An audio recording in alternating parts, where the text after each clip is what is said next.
Olá, meus ilustres amigos e amigas, bem-vindos a mais um vídeo aqui no canal Professor Carlos Alexandre Costa.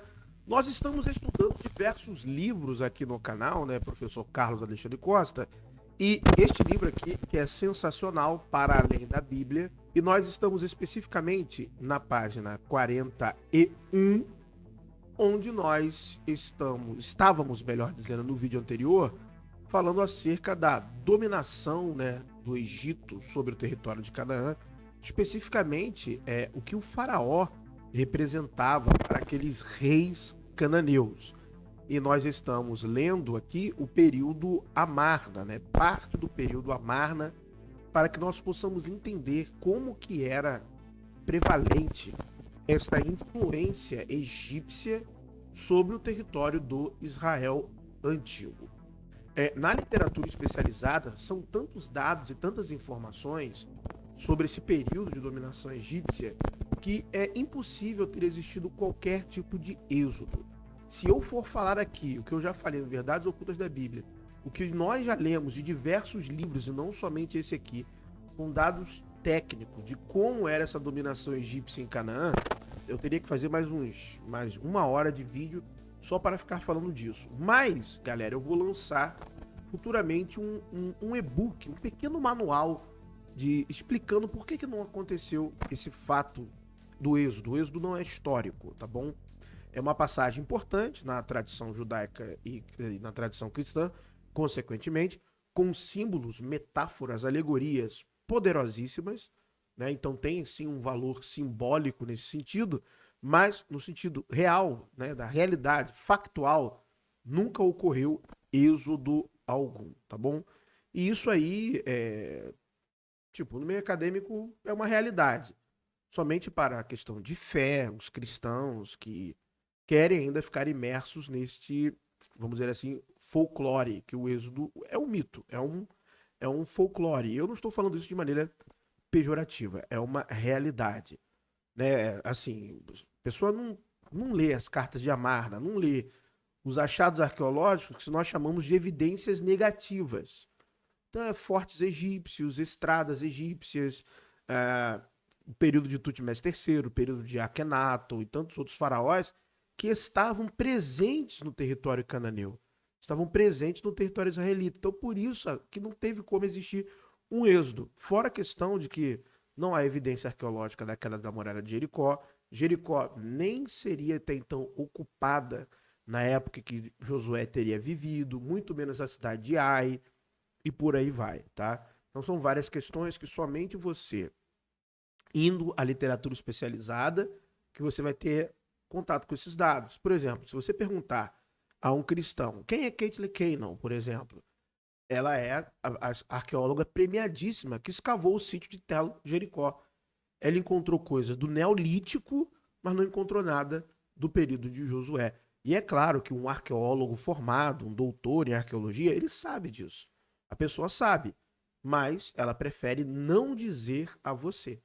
Então você realmente acredita nisso. E quando você embarca na compreensão, ou um tipo de compreensão literal, você até perde a capacidade de entender a metáfora, a alegoria, a redação política que tem ali, as demais camadas redacionais. Então, vamos continuar aqui o nosso estudo, né?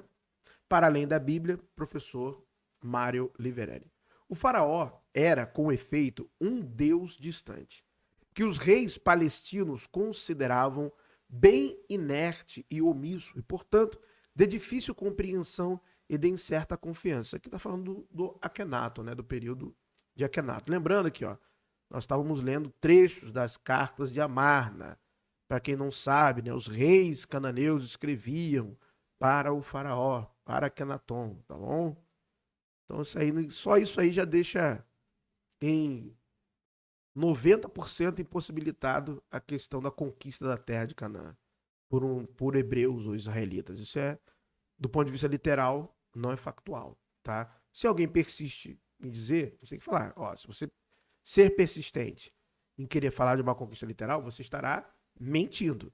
Agora, se você quiser falar que isso é uma narrativa alegórica, simbólica, aí sim, isso é compreensível. Uma narrativa política também Aí sim, isso é compreensível, tá bom? Vamos lá.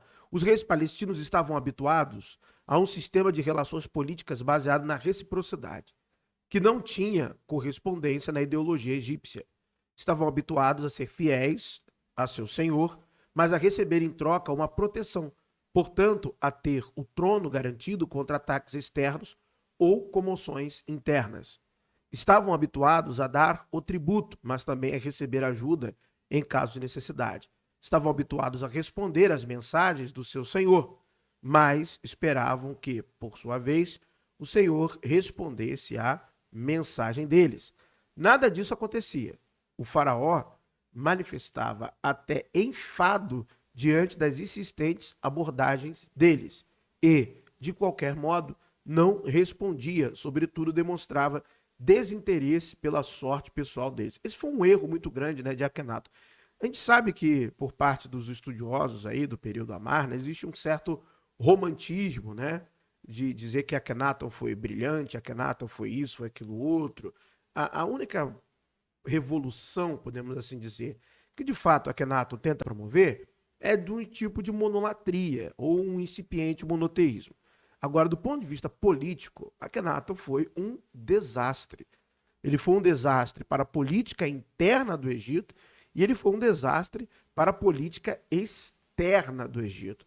E essa verdade tem que ser dita, tá? Apesar de os hinos a Aton, ter todo aquele romantismo, né, da cidade de Aten, a cidade de ouro e luz, né, e tudo mais, aquela ideologia que já estava presente ali de ter ruas de ouro que brilhavam e por aí vai. Infelizmente, era uma ideologia.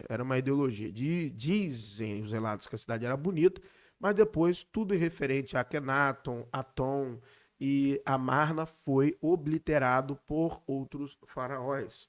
Porque ficou um ressentimento muito grande.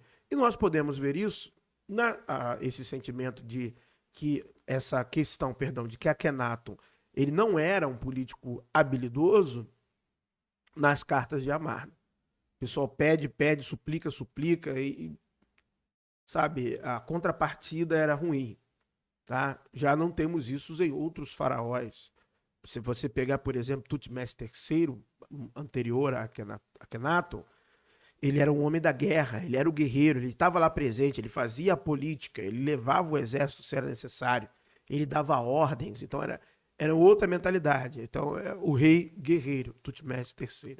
Então, vamos lá, vamos continuar aqui a nossa leitura. Esse calar ou ficar parado, inerte, é expresso nas cartas de El Amarna por um verbo, calo, que corresponde no campo semântico ao hebraico daman. Encontra-se em várias passagens, todas visando demonstrar perplexidade e desacerto diante de um comportamento passivo e protelador, de uma falta de reação que corria o risco de comprometer todo o sistema.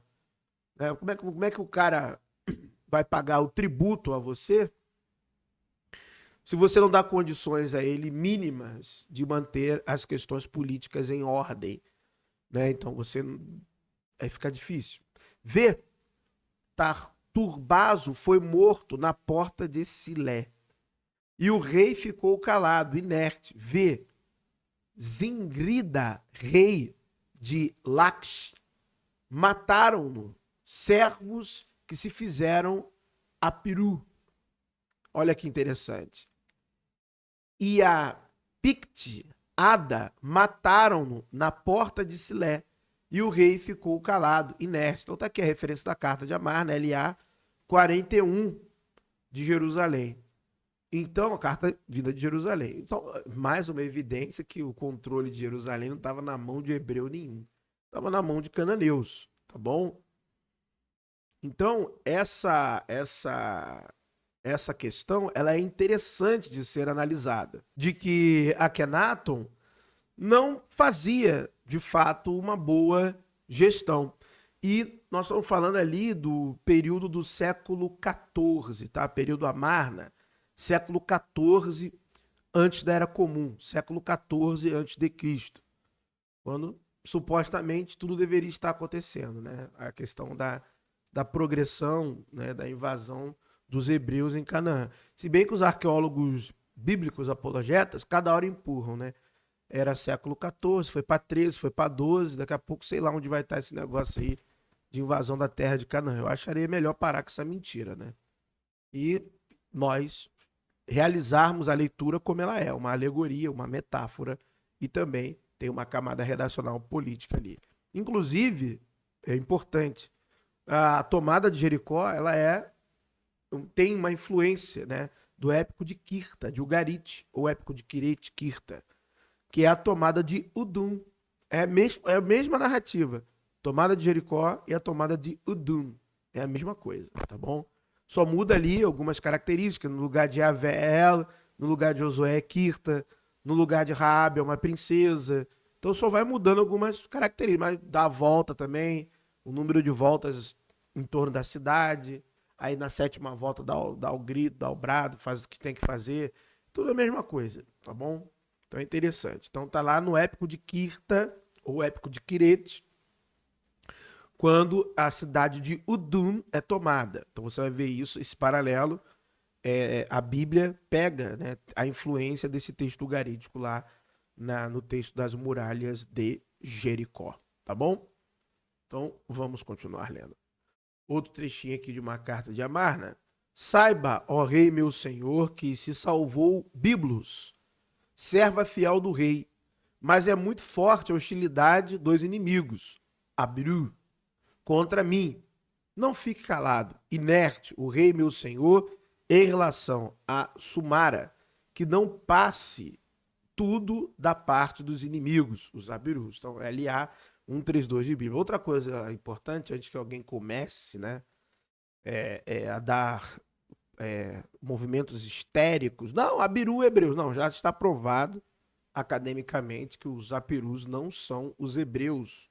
Os Ixos não são os hebreus. Os Chassos não são os hebreus. Tá bom? O que se diz, né, alguns, como tem também num livro do professor José Ademar Caefé, é que o que os Apirus fizeram foi utilizado pelos escribas para criar essa história dos hebreus, essa história hebraica. Então é nesse sentido. Hebreus não existiram. E aí os escribas têm aquela memória do que os Apirus faziam e eles estão ali começando a construir uma história, tá? Mas aí o nome Apiru faz uma menção é um nome meio que pejorativo para bandido, né? Assalteador, uma coisa vergonhosa. Entendeu? Então tem esse sentido também, que Hebreus tem um outro sentido, uma outra conotação. É um nome simbólico, tá ok? Então vamos continuar a nossa leitura aqui.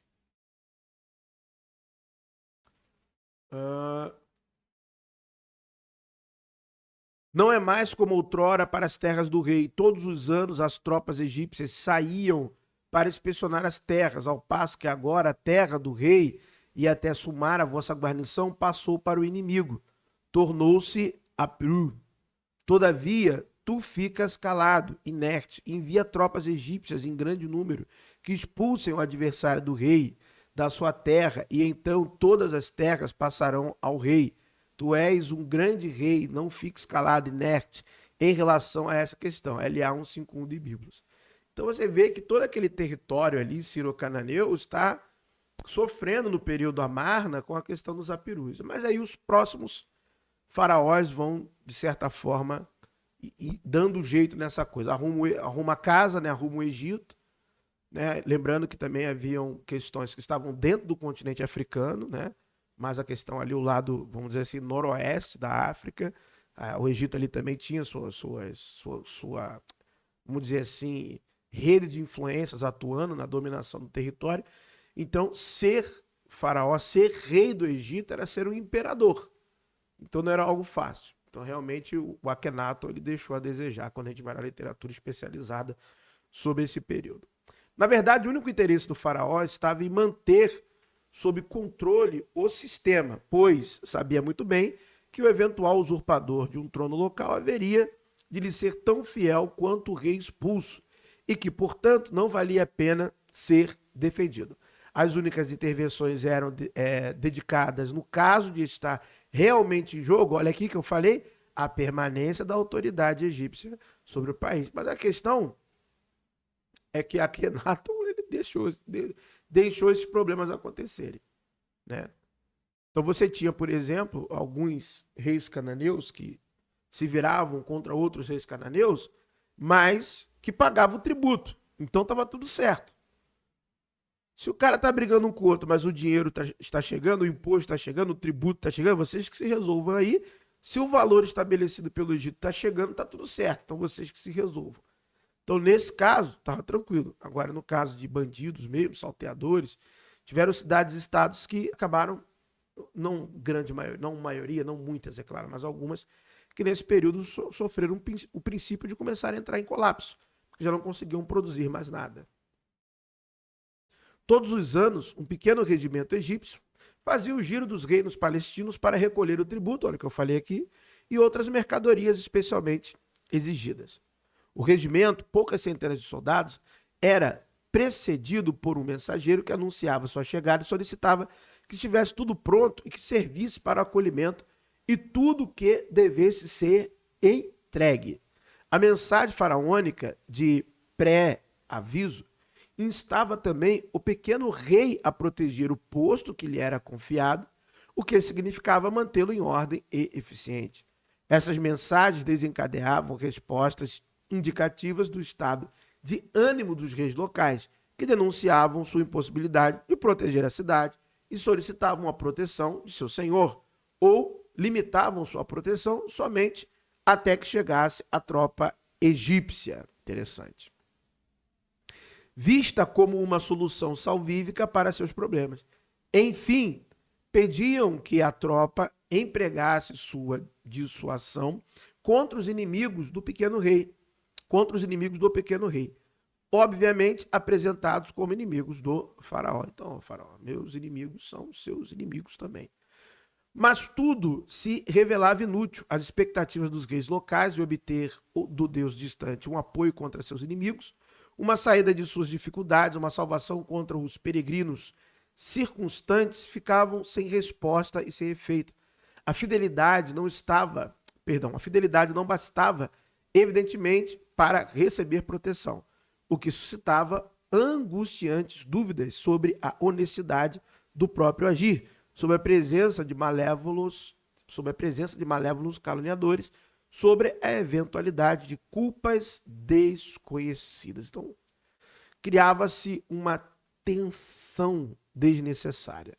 Então, pessoal, nós vamos ler até aqui, né, para não ficar muito longo este vídeo, até a página 43, da onde nós daremos continuidade às leituras, às explicações. Lembrando, esta é uma das obras que nós estamos estudando aqui. Estamos estudando também outras obras. Muito obrigado por terem assistido até aqui esse vídeo do canal Professor Carlos Alexandre Costa. Um abraço a todos.